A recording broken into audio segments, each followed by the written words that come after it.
দিয়ে দিল, করে পাবলিকে কয় শয়তানে।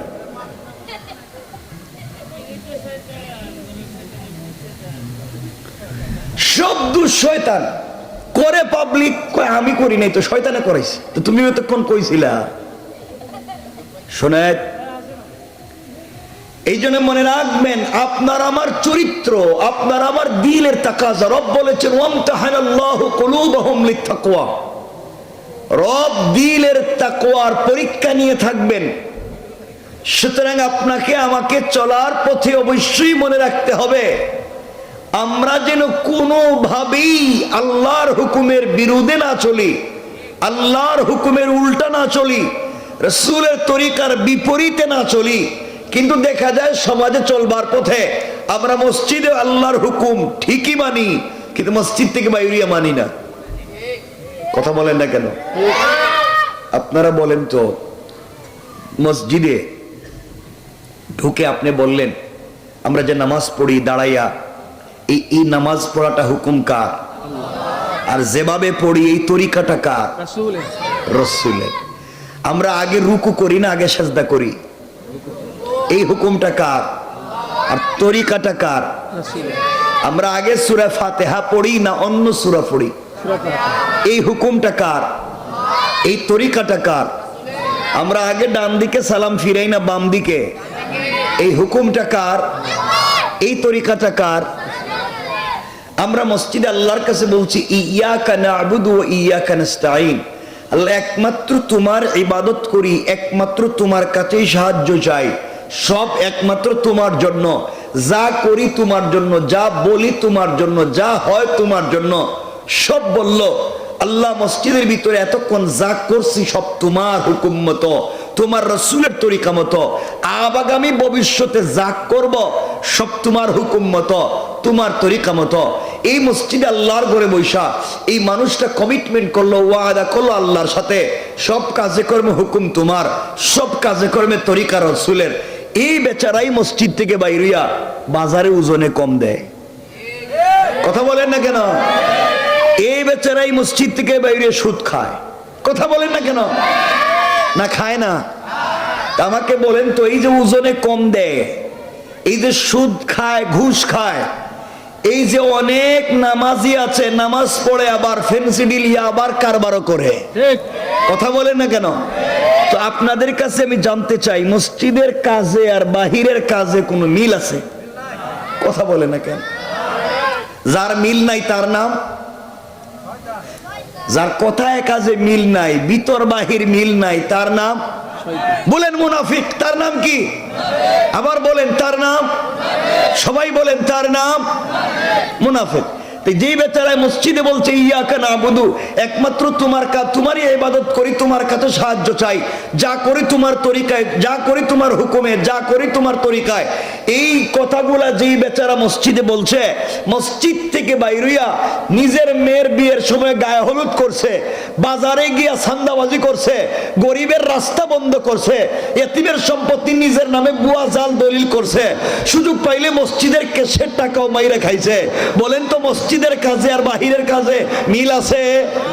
বলেন মিল আছে? যার মিল নাই তার নাম, বলেন তার নাম। তো আপনারা কি হাসো কেন? তো আপনারাই তো মসজিদে কোন একটা বাইরে করেন আর একটা। এখানে অনেক আল্লাহর ওলি বসে রয়েছেন, আল্লাহর কুতুব, দাড়ি দুড়ি সাদা হয়ে গেছে গা, একবারে সব শেষ, এখন আর কাজ হয় না। হজে যা সম্পত্তি বন্টন করতে ঠিক মতো নিজের ছেলেদেরকে ঠিক মতো ভাগ বাটুয়ারা করে দেয়, কিন্তু নিজের মেয়েরে সম্পত্তি দেয় নাই। এগুলা নাই এলাকায় আছে? আপনি যদি নির্ভেজাল, কি ভেজাল?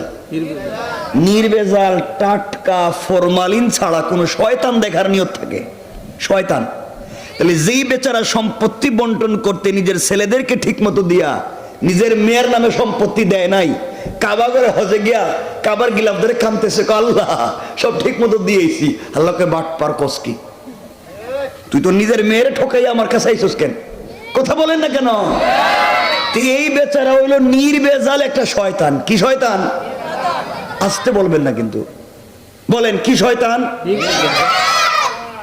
আরেকটু কিছু বলি, খারাপ পাইতেছেন আপনারা? কিছু লোক দেখবেন মসজিদে জুমার নামাজে সবার শেষে আসে, সবার একবার ইমাম সাহেব খুতবা শেষ শেষ শেষ খুতবা শেষ আসছে, বগলতলায় জুতো একটা নিয়ে লিডার মসজিদে আইছে, আচ্ছা ধাক্কাই দুঃখই একবারে প্রথম কাতারে। কতক্ষণ দেখেন তো আসতে বলবেন না, কোন আছে না নাই? আবার ইমাম সাহেব শুধু সালাম ফিরাইছে, জুতোটা লিয়ে বাইরে গেছে। আপনাদের যদি মনে থাকে আল্লাহ কোনদিন তো একটা নির্ভেজাল শয়তান দেখলাম না, বহুত আশা করছিলাম, তাহলে যেই বেচারা মসজিদে সবার শেষে আইসা সবার সামনে যায়, আবার সালাম ফিরিয়ে সবার আগে বাইরে যায়, এর চেহারার দিকে কিভাবে তাকায় থাকবেন আর বলবেন আল্লাহ এতদিন পরে একটা শয়তান দেখাইলাম। কথা বলেন না কেন? তোমার কে শিখাইছে এই কাজ?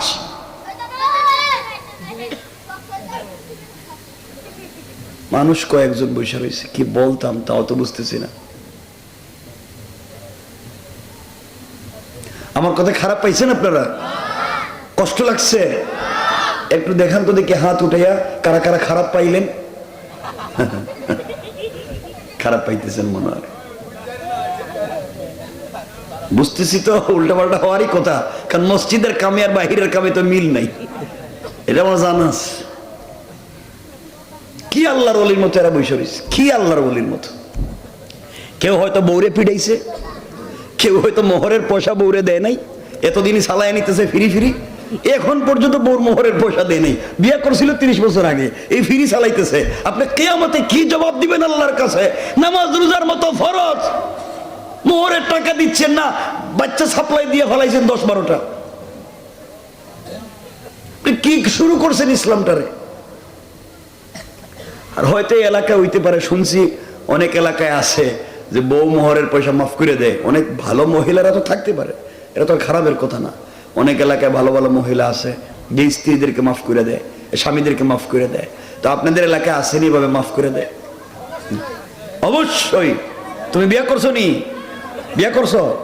এটা করছে, এটা করছে, ঠিক আছে। একটু মাফ যারা যারা পাইছো, বউ মোহরের পয়সা মাফ করে দিছে, একটু মেহরবানি করে বরকতি হাতটা দেখান, আমরা একটু বরকত নিব। যে আল্লাহ এর বেডারা বউই বালা মানুষ, মোহরের পয়সা মাফ করে দিছে, একটু হাতটা দেখান তো দেখি।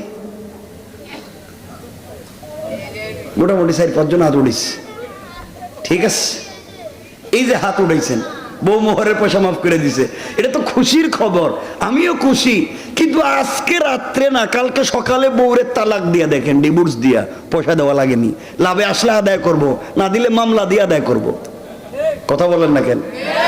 তাহলে মাফ হইছে নি? রব কোরআনে বলছেন ইলা আজালিম মুসাম্মান ফাকতুবুহু ওয়াল ইয়াকতুব বাইনাকুম কাতিবুন বিল আদল।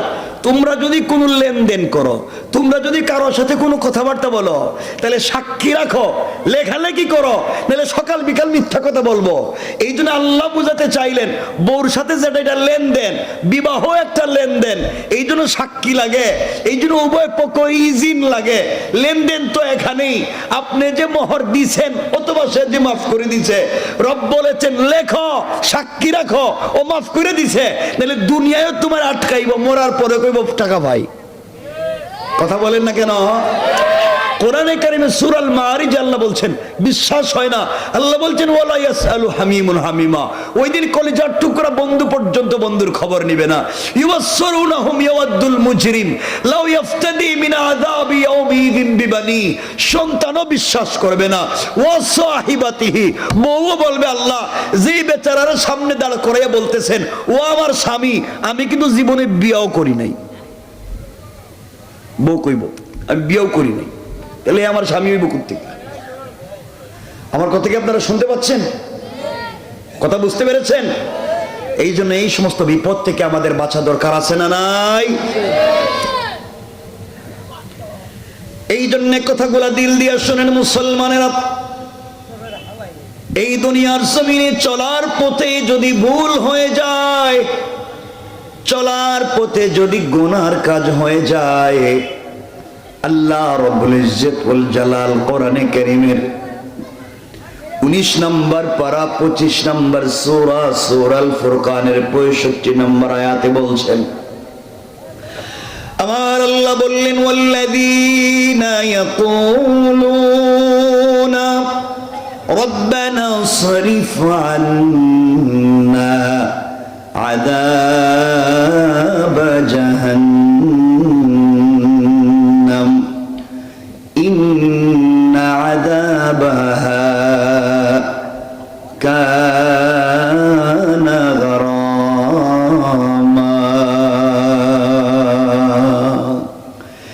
আল্লাহ রাব্বুল ইজ্জত ওয়াল জালাল বলছেন, গোলাম রে, দুনিয়ার জমিনে চলার পথে যদি বান্দা ভুল হয়ে যায়, সাকারাতের আগে, গারগারা শুরু হয়ে যাওয়ার আগে, কবরে চলে যাওয়ার আগে, মালাকুল মউত আজরাইল পৌঁছে যাওয়ার আগে, বান্দা পুরা জিন্দেগির অপরাধের জন্য যদি তুমি আমার কাছে ক্ষমা চাও, ও বান্দা, আমার দেওয়া কপাল আমার কুদরতের পায়ে লাগায়া, আমার দেওয়া চোখ থেকে 2 ফোঁটা পানি ছেড়ে দিয়া, আমার দেওয়া জবান দিয়ে তুমি যদি আমাকে আল্লাহ বলে ডাক দিতে পারো, ও বান্দা, 100 বছর যদি তোমাকে হায়াত দেই, 99 বছর 11 মাস 29 দিন যদি নাফরমানি করো, আমার হক নষ্ট করো, ইন্তেকালের আগেও যদি তুমি তওবা শুরু করে দাও, আমি আল্লাহর কাছে যদি অপরাধের জন্য ক্ষমা চাইতে পারো, বান্দা,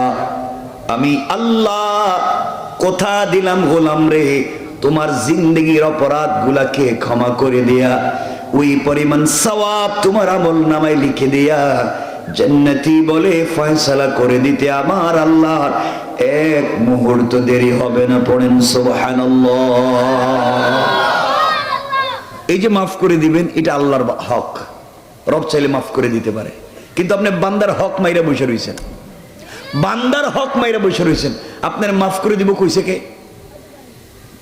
আপনি বান্দার হক মারলেন, আপনি গরিবরে ঠকাইলেন, আপনি পাবলিকরে মাইরা মইরা খাইলেন, তো আল্লাহর কাছে তওবা করলে তো রব মাফ করে দিবে না। এই জন্য তওবার অর্থ এটা নয় যে আস্তাগফিরুল্লাহ আস্তাগফিরুল্লাহ পড়া। তওবার অর্থ যদি বান্দার হক হয়ে থাকে, বান্দার কাছে পৌঁছাইয়া দেওয়া, বান্দাকে যদি গালি দিয়ে থাকি, বান্দার কাছ থেকে ক্ষমা নেওয়া, বান্দার যদি হক মেরে খাই, ওই বান্দার কাছে যেয়া তার হকটা পৌঁছে দেওয়া, এটা হচ্ছে বান্দার হক। বান্দার হক না দেওয়া পর্যন্ত রব কোনোদিন ক্ষমা করে দিবে?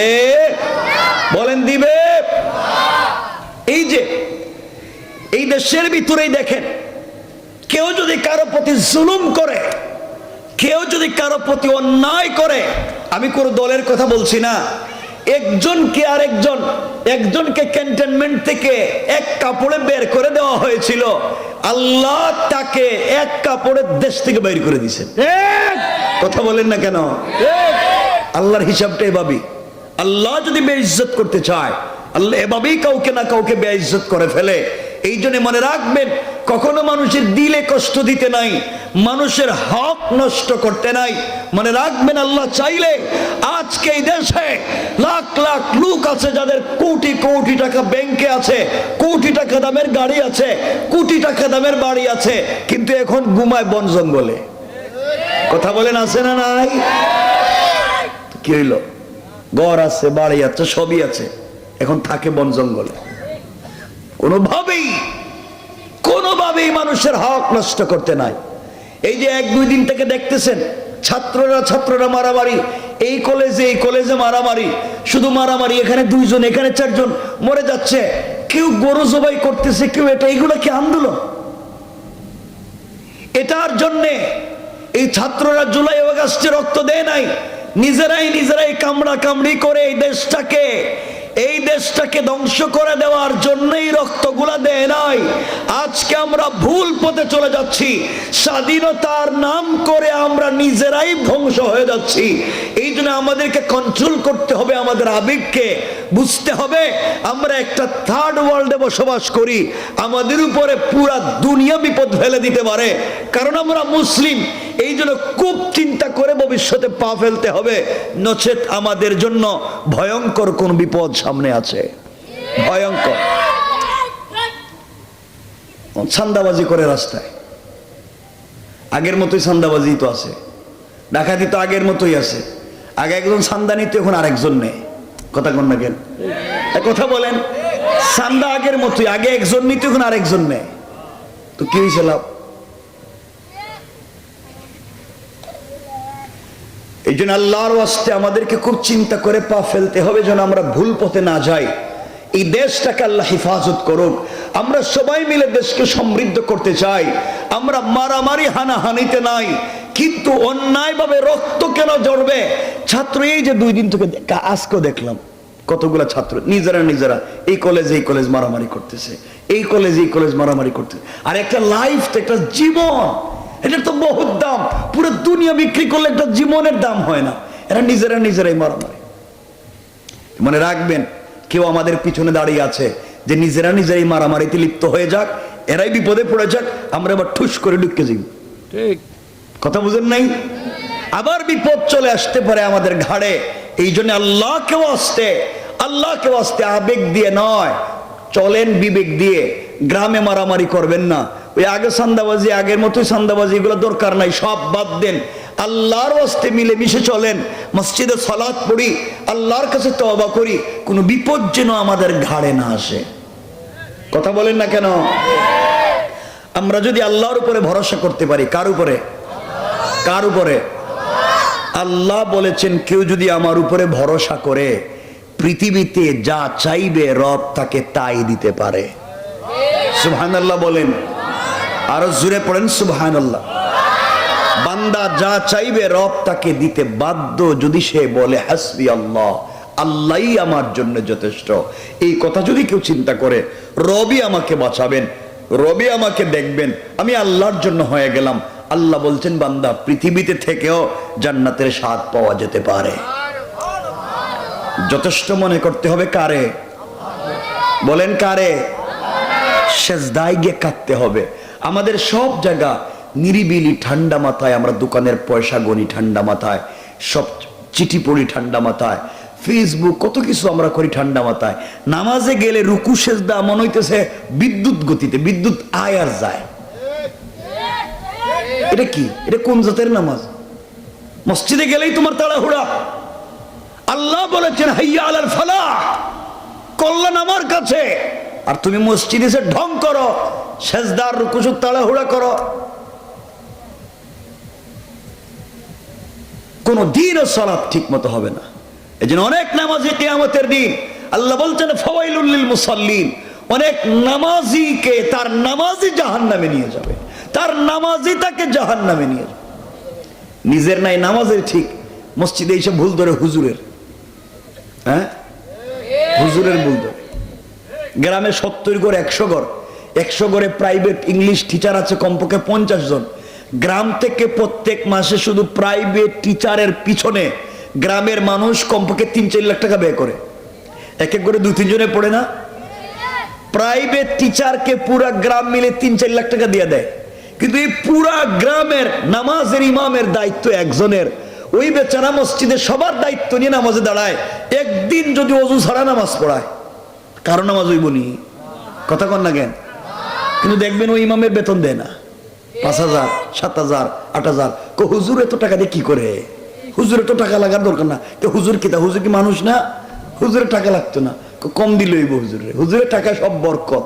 হুজুরের টাকায় যদি এত বরকত হয়, তো তুমি সব কাম বাদ দিয়ে এই কামে লাগিয়ে যাও। কথা বলেন না কেন? তুমিও কালকে থেকে ইমামতি শুরু করে দাও, বরকতই তো আছে, এখন আর হারতো না। এই জন্য মনে রাখবেন, হুজুরদের হক যদি ঠিক মতো না দেন, ইমামদের বেতন যদি ঠিক মতো না দেন, আপনার বাচ্চা নিয়ে আপনি কুরমা পোলাও খাইবেন, জিলাপি খাইবেন, আপনার বাচ্চাকে নিয়ে আপনি ইলিশ মাছ খাবেন, আর ইমাম তার বাচ্চাকে একটা নুন বাদ দিতে পারে না, নিমক দিয়ে বাদ দিতে পারে না, আপনাকে 5 ওয়াক্ত নামাজ পড়ায়, কিয়ামতের দিন জবাব না দিয়ে একটা মুসল্লি জান্নাতে যেতে পারবে না, একটাও যেতে পারবে না। গ্রামের দায়িত্ব নিয়ে বেচারা দাঁড়াইছে, আর আপনার কোন খবর নাই। 9 মাসের বেতন বাকি, তো সভাপতির একবার কোয়া লাগে, সেক্রেটারির একবার কোয়া লাগে, কইতে কইতে কত টাকা দিয়ে কি করো তুমি? খারাপ পাইলেননি আমার কথা আপনারা? এই মসজিদের হুজুরকে গেছে কেন? আচ্ছা আছে, জানি না তো হুজুরের বেতন কত তো আমি জানি না। এই জন্য হুজুরদেরকে, হ্যাঁ বোর্ড টাকা না, 10,000 টাকা, যত টাকা 10,000। হুজুরদেরকে বেতন বাড়াইয়া দিবেন, প্রত্যেকটা মসজিদে বাড়াইয়া দিবেন তো ইনশাআল্লাহ। এরপরে এক হুজুরে দিয়ে 5 ওয়াক্ত নামাজও পড়ায়, বাচ্চারেও পড়ায়, বাথরুম পরিষ্কার করায়, ওয়াশরুম পরিষ্কার করায়, যা আছে সব করে ফেলায়, ঠিক কিনা? এটা কি কামলা পাইছেন আপনারা? আল্লাহ আমাদেরকে হেফাজত করুক, বলেন আমিন। আমি যে কথা বলছি মনে রাখেন, ইমামের হক আদায় করিয়েন, সবার ইমাম। বেজাল লাগলে কিন্তু কিয়ামতের দিন বুঝবেন। আল্লাহ হেফাজত করো। আমরা একমাত্র যথেষ্ট মনে করি কারে? আসতে বলবেন, একটা কথা বলবো আপনাদেরকে চমৎকার করে, সংক্ষেপে, লম্বা করব না। সবাই বলেন, আমরা যথেষ্ট মনে করব কারে? আল্লাহকে। এখানে ছোট্ট একটা ঘটনা বলি, আমরা আলোচনাকে লম্বা করব না, কারণ আপনাদের উপস্থিতি আমাকে কথা বলতে দিচ্ছে না।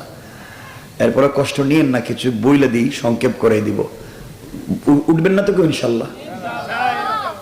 আল্লাহকে যদি যথেষ্ট মনে করেন শুধু পৃথিবীতে, আল্লাহ আমার জন্য যথেষ্ট। পুরো পৃথিবী আপনার বিরুদ্ধে যদি লেগে যায়, আপনার কিচ্ছু করতে পারবে না। পুরা দুনিয়া যদি আপনার বিরুদ্ধে চলে যায়, রব যদি বলে আমি আসি, পৃথিবীর কারো কোনো ক্ষমতা নাই কিচ্ছু করার। এই বিশ্বাসটুকু আপনাদের ভিতরে আজকে ঢুকাতে চাই। আপনারা এটা মনে করেন আমি বিপদে পড়ে গেছি, কারো কাছেই বলার দরকার নেই, কারণ পৃথিবীর মানুষ শুধু দুর্বলতা খুঁজে। আপনারা কোন জায়গায় দুর্বলতা খুঁজবে, বিপদে ফালায় দেবে। কারো কাছে কিচ্ছু বলার দরকার নেই, সেজদায় যান, আল্লাহর কাছে বলেন। কার কাছে? দেখেন আমরা